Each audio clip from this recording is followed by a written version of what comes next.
আমার সচরাচর গ্রাম সাইডে যাওয়া হয় না, তো এইবার অফিসের কাজের জন্য একটা গ্রামে যেতে হয়েছিল। আর এইখানে গিয়ে আমি কি কি করেছি আর আমার অনেক কিছু নতুন নতুন এক্সপিরিয়েন্স হয়েছে, কি কি খেয়েছি সেগুলোও আজকে আমি আপনাদের সাথে শেয়ার করব। তো এই ব্লগটা আপনারা ফুল দেখতে থাকেন।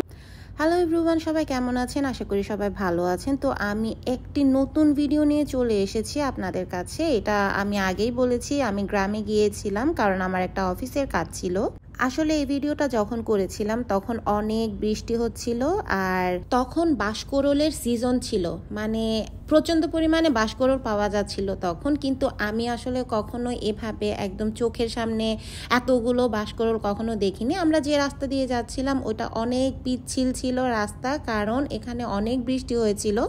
এই লোকটা আমাদেরকে রাস্তা দেখিয়ে দেখিয়ে নিয়ে যাচ্ছিল আর বলছিল একটু সাবধানে, কারণ এটা প্রচন্ড পরিমাণে পিচ্ছিল হয়ে আছে, যে কোনো মুহূর্তে আছাড় খেয়ে যেতে পারি। তো আমার সাথে ছিল আমার কলিগ, এটা ছিল আমাদের খাবারের ব্যাগ। তো উনি বললেন যে ওনাকে দিয়ে দিতে, এটা একটু ভারী ছিল।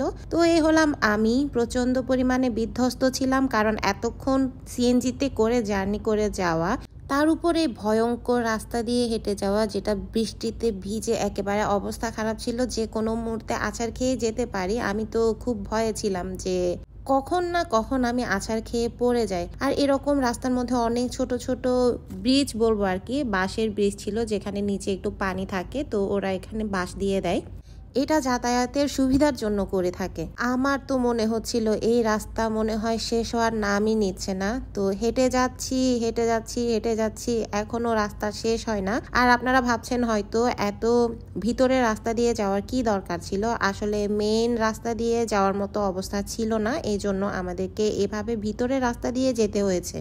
আর আমার জুতার অবস্থা একদমই খারাপ হয়ে গিয়েছে, পানি ঢুকে ভিজে অবস্থা খারাপ। আর আমার কলিগেরও অবস্থা একদমই খারাপ হয়ে গিয়েছে। আমরা অলমোস্ট আমাদের গন্তব্যের কাছাকাছি চলে এসেছি। তো আমি ভাবলাম এখানে একটু জিরিয়ে নিই, কারণ এত দূর হেঁটে আসার পরে আমার অবশ্যই একটু রেস্ট নিতে হবে কিছুক্ষণ। এরপরে আবার হাঁটা শুরু, এবং ফাইনালি আমরা সেই স্কুলে চলে আসি যে স্কুলে আমাদেরকে আজকে কাজ করতে হবে। এতক্ষণ ভয়ঙ্কর রাস্তা দিয়ে হেঁটে আসার পরে স্কুলটা আর স্কুলের পরিবেশ, সামনের জায়গা, সবকিছু দেখে আমার এত ভালো লাগছিল। আর এটা হলো আমার ক্যামেরাম্যান, এতক্ষণ পর্যন্ত সে অনেক কষ্ট করে আমার জন্য ভিডিও করেছে। আসার সাথে সাথেই ভাবলাম এতক্ষণ তো অনেক ময়লা পানির উপরে হেঁটে এসেছি, তাই এখন টিউবওয়েলের পরিষ্কার পানি দিয়ে পা ধুয়ে নিচ্ছি। এখানে দেখলাম সবাই সেম অবস্থা, যেহেতু সবাই অনেক দূরে থেকে এসেছে, সবারই পায়ের অবস্থা খারাপ। সবাই এসে খুব তাড়াতাড়ি হাত মুখ ধুয়ে নিচ্ছিল। আমরাও পরিষ্কার আর ঠান্ডা পানি দিয়ে হাত মুখ ধুয়ে ফ্রেশ হয়ে নিলাম। এরপরে আমরা যাব আমাদের কাজ করতে। যেহেতু যাদেরকে নিয়ে কাজ করব তারা সবাই এখনো উপস্থিত হতে পারেনি, আসতে অনেক সময় লাগবে, কারণ ভয়ঙ্কর রাস্তা আপনারা দেখেছেনই, সবাই সেম রাস্তা দিয়ে আসবে। তো আমি যখনই এখানে চলে এসেছি, আমি সিঁড়ির উপরে শুনলাম অনেক কিচির মিচির। আমি ভাবলাম যে একটু উপরে গিয়ে দেখে আসি এখানে আসলে কি আছে। ওখানে গিয়ে দেখলাম বাচ্চাদের খেলার জন্য একটা খুব সুন্দর জায়গা রয়েছে এখানে। আমি আসলে এক প্রকারের অবাক হয়ে ছিলাম, এত ভিতরের স্কুলে কি সুন্দর একটা খেলার জন্য প্লেগ্রাউন্ড করা হয়েছে। তারপর তাদেরকে এত আর ডিস্টার্ব না করে আমি আমার কাজের জন্য চলে গেলাম। আমাদেরকে বসার জন্য এই রুমটা দেওয়া হয়েছিল। এরপরে আমরা কাজ শেষ করে চলে যাই একটা মেম্বারের বাসায়। যদিও বা আমরা বাসা থেকে খাবার নিয়ে এসেছি, তারপরেও মেম্বার সাহেব বললেন যে আমি আপনাদের জন্য বাসার মধ্যে খাবারের ব্যবস্থা করেছি। এখানে এত মজার মজার খাবার ছিল। আমরা যখন খেতে বসেছিলাম তখন প্রায় 3টা বেজে গিয়েছিল দুপুর। আমরা এসেছিলাম একদম সকাল 6:30টার দিকে। এতক্ষণ কিছু না খাওয়ার ফলে আমার অনেক খিদা লাগছিল। আমরা এই জন্য খাওয়া দাওয়ার পর্ব তাড়াতাড়ি শেষ করে নিলাম। আমার আসলে আসার সময় এতগুলো বাঁশ দেখে মনে হচ্ছিল নিজের হাতে একটু বাঁশ ছিঁড়বো। তো মেম্বার সাহেব বললেন যে ঠিক আছে, আপনার যেহেতু মন চাচ্ছে, আমার একটা নিজস্ব বাঁশের বাগান আছে, আপনি চাইলে ওখান থেকে বাঁশ ছিঁড়ে নিতে পারবেন, আর আপনার যতগুলো মন চায় আপনি ততগুলো ছিঁড়তে পারবেন। তো আর দেরি না করে আমরা তাড়াতাড়ি ওই বাঁশ বাগানে চলে যাই। কিন্তু আসলে আমি কিভাবে বাঁশ ছিঁড়তে হয় সেটা জানি না, তো উনি আমাকে খুব সুন্দর একটা পদ্ধতি দেখিয়ে দিলেন, যেটা দিয়ে হচ্ছে খুব সহজে কচি বাঁশগুলো উঠে আসছিল আর কি।